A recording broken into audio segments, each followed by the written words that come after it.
नमस्कार है सभी को। आशा करता हूँ कि आप जहाँ पे भी होंगे सुरक्षित होंगे और पॉजिटिव माहौल को बनाए रखे होंगे। साहब, आप सभी के समक्ष एक खुशखबरी है पूरे देशवासियों के लिए कि जम्मू जो एरिया है अब वो इंडिया में सबसे पहला है जो कि टोटल वैक्सीनेटेड हो गया है। वहाँ रहने वाले सभी बाशिंदों को वैक्सीन लग गई है। ये बहुत खुशी की बात है। धीरे धीरे चीज़ें बेहतरी की तरफ बढ़ेंगी और बढ़ रही हैं। एक और खबर शायद आपने देखी होगी सोशल मीडिया पे, उसका स्क्रीनशॉट चल रहा है। A boy with a green tea shirt, उसकी माँ जो है कोविड पेशेंट्स के लिए फ्री में मील तैयार कर रही हैं और डिस्ट्रीब्यूट कर रही हैं। जो दिल को छू जाने वाली बात है वो ये है कि वो बच्चा हर एक पैकेट के ऊपर खुश रहिए करके लिख रहा है। मतलब क्या टेम्परामेंट होगा उसका, क्या सोच, क्या जज्बा होगा दिमाग में। बाकी तो यार कुछ बेवकूफ़ी या मेंटेलिटी कह लीजिए थोड़ी सी ख़राब देखने को मिली है। कुछ न्यूज़ सामने आई हैं जो ठीक नहीं है। एक मध्य प्रदेश की न्यूज़ सामने आई है जहाँ पे गांव के किसी बारात में 300 बाराती मिले। बेवकूफ़ी मत करिए। जो शहर वालों ने गलतियाँ की है वो आप मत करिए, नहीं तो ग्रामीणों में ऑक्सीजन ढूंढे ना मिलेगा सर। परेशान हो जाएंगे आप और फिर चिल्लाएंगे कि ऑक्सीजन चाहिए, ऑक्सीजन चाहिए। खैर, ज्योग्राफी अलग है विलेजेस की, पर पागलपन की हरकतें किसी को भी ले डूबती हैं, तो ध्यान रखें। ऐसे ही एक पागलपन का जोक जो है सर्कुलेट कर रहा है। टाइम के साथ जोक भी बदलते रहते हैं। तो शादियों में पहले फूफा नाराज़ हुआ करते थे, उनकी बड़ी एक से एक कहानियाँ हैं। तो आजकल लेटेस्ट जो चल रही है कि एक फूफा हैं, वो जो शादी का स्थल है उसके बाहर बैठे हुए हैं। तो लोग मनाने आ रहे हैं। अब फूफा जी हैं, न मानेंगे कहाँ। तो लोग पूछ रहे हैं कि बताइए क्या हो गया, क्या कर रहे हैं आप। तो वो बताए कि मैं काउंट कर रहा हूँ और जैसे ही 50 लोग हो जाएंगे पुलिस वालों को कॉल भी कर दूँगा, कॉल करके बताऊँगा। तो लोगों ने पूछा ये तो गलत है, क्यों करेंगे आप, किस बात से नाराज़ हैं। कह रहा मैं ना खाऊँगा ना खाने दूँगा। दूसरी मेंटेलिटी की न्यूज़ आपने देखी होगी, वो भी खूब सर्कुलेट हो रही है। बिहार में लॉकडाउन एक्सटेंड हुआ है तो भाई साहब हैं, प्रेमी हैं, जो ट्विटर पर रिक्वेस्ट कर रहे हैं सीएम साहब को कि शादियों पे भी बैन लगना चाहिए, ताकि मेरी जो एक्स प्रेमिका है उनके हिसाब से उसकी शादी रुक जाए। ये है यूथ का आलम। तो जो प्रेमिका जी हैं वो जवाब भी देती हैं कि मैं चाहती हूँ कि मेरी शादी हो और तुम मेरी विदाई देखो। तो ये कुछ नेगेटिव मेंटेलिटी की बातें थी। रिक्वेस्ट है, जागृत रहिए, बेवकूफ़ी से काम चलेगा नहीं। खैर, शुरू करते हैं। गांधी जी का सफ़र शुरू होता है शिप में।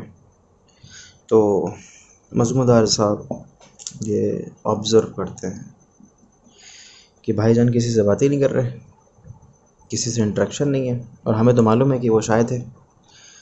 तो वो बोलते भी हैं कि यार कैसे वकील बनोगे। वकीलों का मतलब जिनकी लंबी ज़ुबानें हो, मतलब जो ज़्यादा बोलें, इंटरेक्ट करें। तो कोई नहीं। उसके बाद एक और इंसिडेंट हुआ। उन्हें ड्रिंक ऑफ़र की गई।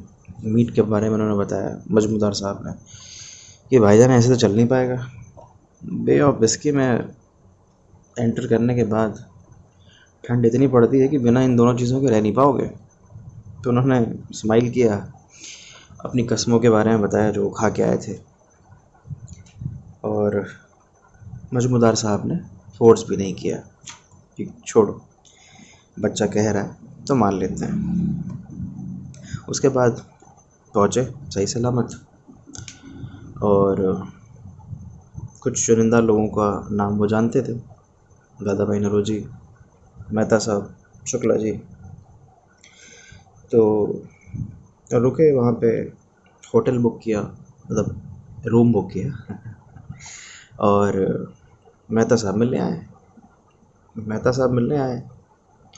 उन्होंने बताया कि यार ये होटल से काम चलेगा नहीं, बहुत महंगा है। और उन दिनों प्रचलन था वो फैमिलीज़ के साथ रहने का, लोग जिसको आज पीजी कहते हैं, उस समय आप फैमिलीज़ के साथ रहा करते थे बेसिकली।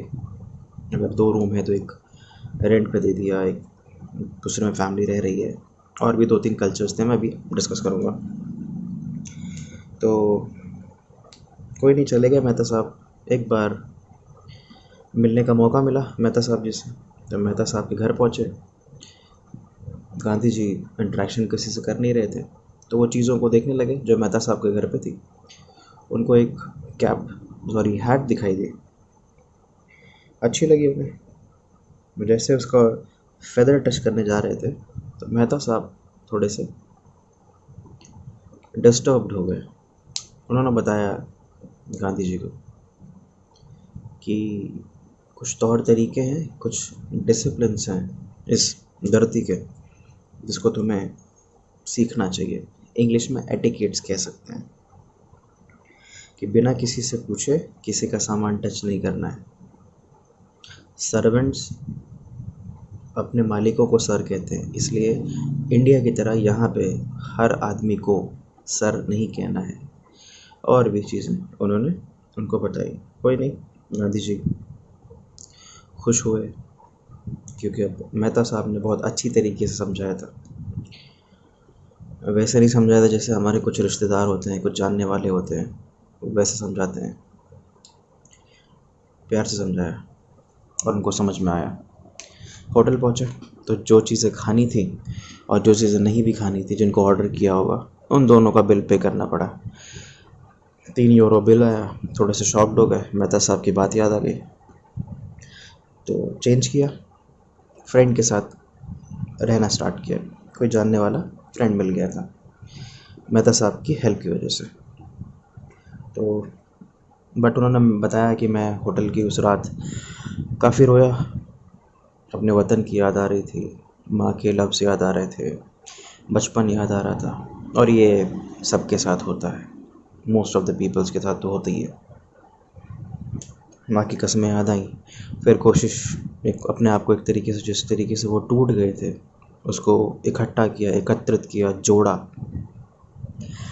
और फिर से अपने आप को तैयार किया कि नहीं, जिस चीज़ के लिए आए हैं यार, इतना लड़ने के बाद उस चीज़ को पूरा करके ही जाएंगे।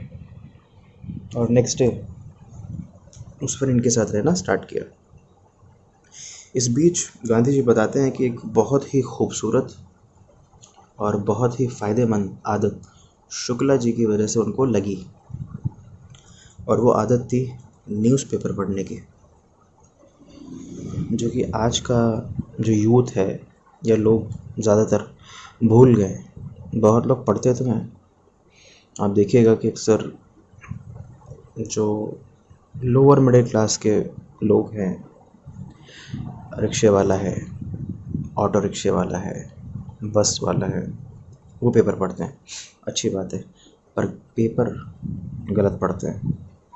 सही पेपर और किस लिए पढ़ना है ये पता होना चाहिए। वो पेपर पढ़ते हैं कि एग्ज़ाम्पल ले सकते हैं, शादीशुदा औरत जिसके 2 बच्चे हैं, वो प्रेमी संग फरार, ये न्यूज़ होती है। इस न्यूज़ से सर जी विकास नहीं होता। ये जो न्यूज़पेपर है, इसको हम दीमक से कंपेयर कर सकते हैं। वो भी काम कर रहा है, रोज़ काम कर रहा है, बट विकास की तरफ नहीं, डिस्ट्रक्शन की तरफ। ऐसे वो भी काम कर रहे हैं, वो भी अखबार पढ़ रहे हैं, बट विकसित होने के लिए नहीं। एक तरीके से मानसिकता जो है गलत मेंटेलिटी डेवलप करने के लिए। तो न्यूज़पेपर का बहुत बड़ा हाथ है। उस समय के न्यूज़पेपर भी हैं, डेली न्यूज़ है, द टेलीग्राफ है, ऐसे बहुत सारे अखबार हैं। तो अखबारों में उन्होंने पढ़ना चालू करा कि वेजिटेरियन होटल्स के बारे में कहाँ हैं नियर बाय, क्योंकि आए हुए 2-3 दिन तो हो गए थे, बट प्रॉपर खाना नहीं मिला था उनको। खैर पता चला तो नया टर्मिनोलॉजी उस समय एक तरीके से कोइंड अप हुई थी, वेजिटेरिज्म, जिसमें लोग अक्सर जो लेमन्स हैं जिन्हें कुछ पता नहीं है वो समझते हैं इसको घास फूस खाने के टाइप, बट उन्होंने डिस्क्राइब किया है जो कि मैं आगे बताऊंगा। तो होटल मिला, बट होटल के पहले एक शीशे की शोरूम के पीछे एक किताब रखी हुई थी, सॉल्ट्सबी की बुक, इसी चीज़ पे, वेजिटेरियनिज़म पे। तो उन्होंने ख़रीदी, उसको पढ़ा घर जाके, और बहुत सारी चीज़ें उन्हें पता चली एक तरीके से, डाइट कैसे होती है, कौन सा खाना कितना काम करता है, कितना खाना ज़रूरी है। और एक और वो चीज़ बहुत ही खूबसूरत मेंशन करते हैं कि जो हम खाना है वो गलत तरीके से खा रहे हैं। मतलब हम जो जीभ का स्वाद है उसको भरने के लिए खाते हैं, बट हमें खाना माइंड को भरने के लिए खाना चाहिए। और ये बहुत बेसिक सा एग्जांपल है कि जहाँ मौका मिला, आजकल भी मैं समझ सकता हूँ जो 300 लोग होंगे वो किस लिए गए होंगे बारात में, खाना खाने। कि मतलब आज भी ऐसा होता है कि किसी का फ़ोन आया, किसी का ऑफ़र आया, तो आधा किलो की कैपेसिटी है तो 1-1 किलो बिरयानी चाप गए, उसके बाद डायरिया हो गया। तो दिक्कतें हो जाती हैं। कुछ तो माइंड को पता होना चाहिए कि क्या करना है, उसके लिए आपको जीभ को नहीं माइंड को सर्व करना है फूड। ये बात उन्होंने सीखी, बहुत इम्पोर्टेंट बात है। फिर उनके फ्रेंड ने काफ़ी बार फोर्स भी किया कि कसम इसमें बेवकूफ़ी वाली बातें हैं, तुम्हारी माँ को जब इस ज्योग्राफी के बारे में पता ही नहीं है, इंग्लैंड कैसा है, कैसा एटमॉस्फेयर है, कैसा इसका ज्योग्राफी है, कैसा क्लाइमेट है, तो कैसे उन कस्मों को तो तोड़ सकते हैं आप, कोई मायने की नहीं है, भूखे मर जाओगे क्या। बट वो एडमेंट रहे कि नहीं, कस्में मेरे लिए मैटर करती हैं, तुम्हारे लिए मैटर करती हो ना करती हो। तो उस बंदे ने उसके बाद से ये टॉपिक डिस्कस करना बंद कर दिया, और वो कमरे में जब भी सिगरेट पीता या मीट खाता तो गांधी जी कभी ऑफ़र नहीं किया उसने, मतलब कोई भी तरीके का नेगेटिव रोल प्ले नहीं किया। कुछ लोग होते हैं इंटरप्शन वाले, उसने ऐसा कुछ नहीं किया। फिर उनको लगा कि सबसे ज़्यादा इम्पोर्टेंट मुझे इंग्लिश को सीखना है, क्योंकि स्टार्टिंग में उनको न्यूज़पेपर पढ़ने में 1-1.5 घंटा लगता था। अब यार किसी ने गुजराती न्यूज़पेपर पढ़ा हो, इंग्लिश टेक्स्ट बुक पढ़ी हो जो स्कूल लेवल पे हो, और अचानक से उसको बड़े बड़े अखबार दिख जाए, वो नहीं पढ़ पाएगा, थोड़ा सा हज़म करने में टाइम लगेगा। यही प्रॉब्लम उनको हुई। तो उनको लगा कि नहीं यार, पहले इंग्लिश सीखनी ही चाहिए मुझे। इंग्लिश पे काम करने से पहले उनको लगा कि कोई कोर्स कर लें, क्योंकि लॉ और डिग्री बहुत आसान उस समय था बैरिस्टर का। तो दोस्त ने एडवाइस दिया कि ऑक्सफोर्ड से तुम करने की सोच रहे हो, बेवकूफ़ी है, वो तो तब करो ना जब तुम्हें यहाँ सेटल होना हो, क्योंकि वो बहुत लंबा टाइम लेते हैं। उससे अच्छा उन्होंने एक ऑप्शन दिया, जो सजेशन उनको बहुत कन्वीनियंट लगा, कि यहाँ से मैट्रिकुलेशन का भर दो 12th का, और 6-6 महीने में होता रहता है एग्ज़ाम। उनके पास 5 महीने बचे थे, उन्होंने भर दिया। और एक ही प्रॉब्लम थी उसमें, फ्रांस की जो भाषा है, सॉरी लैटिन जो है वो बहुत इम्पॉर्टेंट थी, कि आपको तो लैटिन उसके सिलेबस का पार्ट था। कोई नहीं, कोशिश करेंगे, सीख लेंगे, ये उन्होंने सोचा और बिल्कुल सीखा। और भी चीज़ें उनके दिमाग में आई सीखने की, जिसमें कि डांस था, वायलिन था। बट उनको धीरे धीरे लगा कि यार ये मेरे चीज़ें मैं तब सीखूं जब मुझे यहाँ पे स्टे करना हो, मुझे इंग्लिश मैन नहीं बनना है, मुझे वापस इंडिया जाना है। यहाँ किसी काम के लिए आया हूँ, मैं कुछ पर्पस है, उसको फुलफ़िल करने आया हूँ। डांस और वायलिन ये सब मैं भारत में भी सीख सकता हूँ। और दूसरी चीज़ जो खटकी उनको कि यार मैं काफ़ी ज़्यादा पैसे खर्च कर रहा हूँ इंग्लिश बनने में, इंग्लिश मैन बनने में, जो कि गलत है, क्योंकि मेरा भाई किस तरीके से मुझे पैसे भेज रहा होगा इस बात का मुझे शायद एहसास ही नहीं है। ये जो चेंजमेंट था उनको अवेक कराने का, जागृत कराने का, ये एक टर्निंग पॉइंट है। उन्होंने तुरंत लेटर लिखा अपने डांस और वॉयलिन मास्टर को।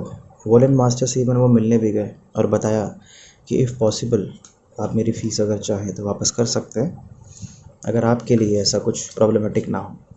और दूसरा, क्योंकि मैं गलत फील्ड में आ गया हूँ, मैंने गलत चीज़ ऑप्ट कर ली है जो कि मुझे बिल्कुल नहीं करनी चाहिए थी। तीसरी चीज़ उन्होंने बताया कि मेरे अंदर ये चीज़ें आई सेल्फ़ इंट्रोस्पेक्शन के बाद। जो भी सुन रहा है मुझे, सेल्फ़ इंट्रोस्पेक्शन लाइफ में कभी भी किसी के भी हमेशा इम्पॉर्टेंट है। जब जब लगे कि लाइफ में कुछ गलत हो रहा है तो अपने आप पे काम करना स्टार्ट करो, चीज़ें बेहतर होंगी और उन्हें होना ही पड़ेगा। और वो तभी होंगे जब सेल्फ़ इंट्रोस्पेक्शन होगा। सेल्फ़ इंट्रोस्पेक्शन कल्प वृक्ष का एक फल है, आप ये मान लीजिए, ठीक है, मंथन से निकला हुआ अमृत है सेल्फ इंट्रोस्पेक्शन। खुद का आकलन करिए, आप कहाँ गलत हैं, कहाँ सही हैं, किन चीज़ों पे काम करना है और किन चीज़ों पर नहीं करना है, क्योंकि आपसे बेहतर आपको कोई नहीं जानता है। हाँ, माँ बाप बाद में आते हैं जो आपको जानते हैं, बट आपसे बेहतर कोई नहीं जानता आपको। आपको सब पता है अपने बारे में कि कौन सी चीज़ आप क्यों कर रहे हैं। और यहाँ से व्हाट वेयर उन्होंने अपने आप से पूछना स्टार्ट किया। सबसे पहले जो उन्होंने चीज़ें करी हैं वो एक डायरी बनाई है कि जितना खर्च करूँगा सब नोट करूँगा। तो जैसा कि मैंने बताया कि उन्होंने होटल से शिफ्ट कर लिया था एक फ्रेंड के साथ। वो फ्रेंड का डिस्टेंस और उनके जो कॉलेज का डिस्टेंस है वो दोनों तरफा मिला के 8-10 माइल्स पर डे चला करते थे पैसे बचाने के लिए। स्टार्ट किया उन्होंने ऐसा करना। इसके पहले वो छोटे छोटे जो कन्वीनियंस है कन्वेंस है, ट्रांसपोर्टेशन के जो कम्युनिकेशन के जो माध्यम हैं उनको वो लेते थे ईज़िली। बट जब ये पता चला कि नहीं यार, कुछ चीज़ें और कुछ पैसे बचाए जा सकते हैं जिनको किसी और चीज़ में लगाया जा सकता है, तो उन्होंने अपना सेल्फ इंट्रोस्पेक्शन किया और ये चीज़ें नोट डाउन करी। तो पहला तो कहाँ खर्च कर रहे हैं और क्यों खर्च कर रहे हैं। दूसरा, जिस फैमिली के साथ आप रहते हैं उनको हर वीकेंड में डिनर कराने ले जाना होता है, और क्योंकि उस फैमिली में लड़कियां थी दो, तो मैन हैज़ टू पे। ये एक एटिकेट्स थे बेसिकली। तो वो पे करते थे। उनको लगा कि नहीं, ऐसे तो ज़्यादा प्रॉब्लम हो जाएगी, तो उन्होंने शिफ्ट किया और कम पैसे में अब एक पीजी लिया जिसमें वो अकेले रहने लगे। तो उन्होंने 2 रूम का पीजी लिया कि एक को ऑफिस बना लेंगे, एक को बेडरूम। किताबें उन्होंने पढ़नी चालू की थी वेजिटेरियनिज़म में।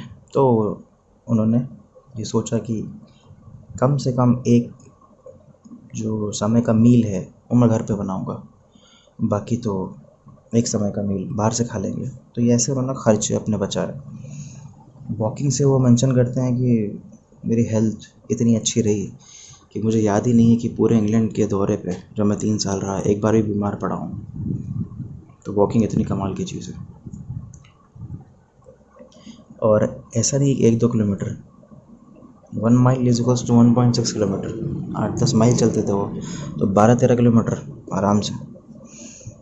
यहाँ आज के लोगों की ना हालत ख़राब हो जाती होगी शायद, क्योंकि हम इतना ज़्यादा विकसित कर गए हैं कि कुछ चीज़ें हमने छोड़ दी हैं, कुछ चीज़ों को हमने एज अ प्रिविलेज के तौर पे अपना लिया है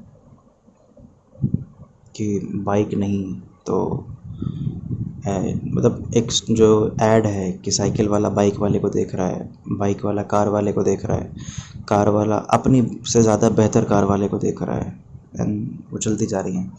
इस चीज़ का भी तनाव है जो कि गलत है। जैसा कि मैंने पिछली बार बताया कि आज के ज़माने में वो अमीर है जिसके पास सुकून है, गाड़ी नहीं। क्योंकि यार फॉर्च्यूनर के को ख़रीदने के बाद, किश्तों में गाड़ियाँ ख़रीदने के बाद, स्कॉर्पियो हो या कोई भी गाड़ी हो, अगर सुकून नहीं है, अब तो किसको दिखा रहे हो यार, काहे को दिखा रहे हो, कोई फ़ायदा है? बाइक थी मेरे पास, मतलब है, बट मैंने काफ़ी रीज़न्स की वजह से साइकिल खरीदी। तो पान की शॉप है हमारे घर के पास, तो अक्सर देखा करते थे मुझे बाइक से जाते हुए। तो जिस दिन मैंने परचेज़ किया तो सबसे पहला क्वेश्चन उनका यही था कि क्या हो गया भैया, बाइक चोरी हो गई क्या?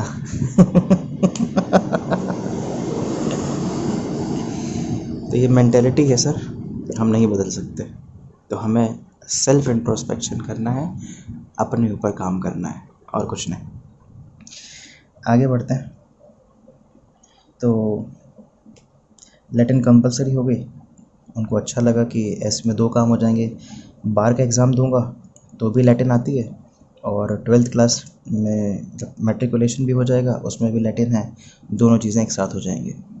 अब उन्होंने वो चीज़ें करनी चालू की जो चीज़ें इंटरेस्टेड भी हूँ, और बहुत सारे जो हिस्से हैं, चाहे लाइफ हो, चाहे पर्सनल लाइफ हो, चाहे एजुकेशनल लाइफ हो, वो कवर करती हो। जैसे लैटिन का एग्जांपल मैंने दिया है, घर पे कुक करने का एग्जांपल दिया है, पैसे बचाने के लिए फैमिली से हट के पीजी पे आ गए, सेपरेट रहने लगे। उसके बाद भी उनको ऐसे लोग मिले जो कि उनसे भी कम स्पेसेस में रह रहे हैं। तो उनको लगा यार कि मैं 2 रूम में क्यों रहता हूँ, दूसरे रूम का तो किराया फालतू जा रहा है, मतलब बेसिकली ज़रूरत ही नहीं है, ऑफिस में मेरे कौन सा कोई मिलने आ रहा है। तो उन्होंने फिर से चेंज किया, और अपनी लाइफस्टाइल, वो बताते हैं कि जितना सुख मतलब था मेरी ज़िंदगी में, उसको आज का कॉन्सेप्ट दिया है वेस्टर्न लोगों ने, मिनिमलिज़म। तो वो मिनिमलिस्टिक थे, मिनिमलिज़म पे आ गए थे कि जो चीज़ें ज़रूरी हैं उस पे ही रहना है, उसी को ख़रीदना है, बाकी चीज़ें बाहर निकाल दो या किसी को दे दो। और अब वेस्ट में तो इसका प्रचलन है मिनिमलिज़म का, जो कि हम ईस्ट वाले पे अडॉप्ट कर रहे हैं, बल्कि हम ऐसे ही थे। मतलब वही बात है कि जब उधर से ठप्पा लगेगा तब कोई चीज़ें टेस्टिफाइड हो जाएंगी एक तरीके से, जो गलत है। ये सबके साथ नहीं है। बाकी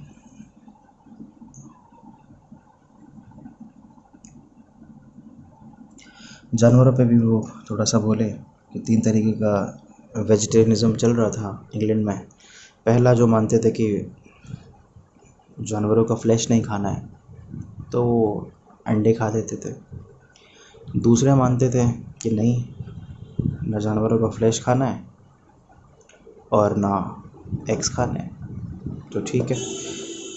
और तीसरे तो बिल्कुल ही सिर्फ़ और सिर्फ वीगन, जो आज का कॉन्सेप्ट है, जो बहुत ही ज़्यादा प्रिवेल कर रहा है, वो उस ज़माने से निकला हुआ है। कि ना डेयरी बेस्ड प्रोडक्ट, ना एनिमल बेस्ड प्रोडक्ट, सिर्फ़ और सिर्फ प्लांट बेस्ड प्रोडक्ट। और ये हमारे यहाँ तो पता नहीं कितने साल पहले बुद्धिज़्म, जैनिज़्म, इस इन सब कॉन्सेप्ट्स में मेंशन है और इवन एक्सप्लेन्ड है, चाहे वो मिनिमलिज़्म हो, चाहे वो ये वाली पार्ट हो, कुछ भी। तो खैर, आज का जो सेशन है उसमें जो मैसेज है वो है सेल्फ इंट्रोस्पेक्शन का, अपने डेली डूज़ जो हैं, कहाँ पैसा जा रहा है, कहाँ इन्वेस्ट हो रहा है, उसको लिखने का। ये चीज़ें काफ़ी काम करेंगी और बहुत हेल्पफुल है।